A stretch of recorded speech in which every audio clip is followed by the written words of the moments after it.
Welcome to টুকিটাকি রান্নাবাটি। আজকের রেসিপিটা কতটা খাস্তা হয়েছে আবার শুনেই নিশ্চয়ই বুঝতে পারছো।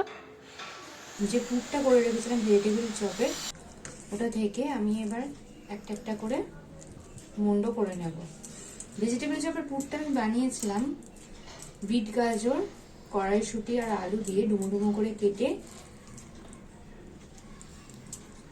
প্রেশার কুকারে আগে সেদ্ধ করে নিয়েছিলাম। 5 ফোড়ন দিয়ে তেলেতে একটু 5 ফোড়ন দিয়েছিলাম, দিয়ে প্রেশার কুকারে সেদ্ধ করে সিটি মেরে তারপরে কড়াতে তেল গরম করে একটু আদা বাটা দিয়ে ওটা একটু কষিয়ে নিয়েছিলাম।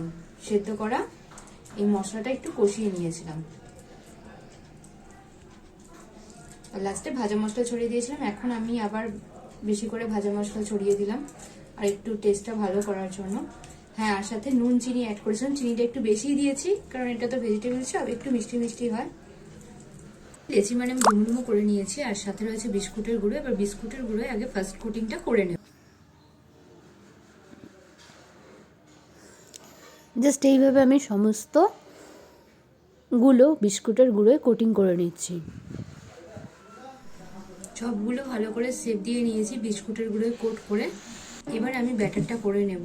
ব্যাটারটার মধ্যে বেসন, চালের গুঁড়ো, রসুন না আদা পেস্ট আর লঙ্কার গুঁড়ো দিয়েছি, দিয়ে আমি ভালো করে জল দিয়ে ফেটিয়ে নেব।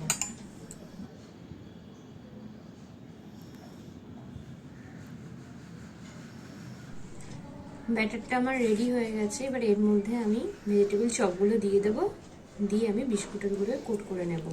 ব্যাটারটা কিন্তু এরকম পাতলা করবে।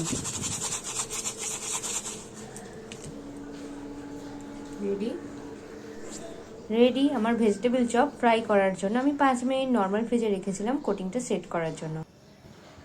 তেল খুব ভালো করে গরম হলে আমি ভেজিটেবল চপগুলো ছেড়ে দেবো।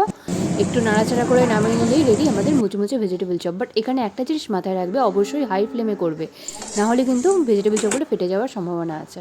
টাটা।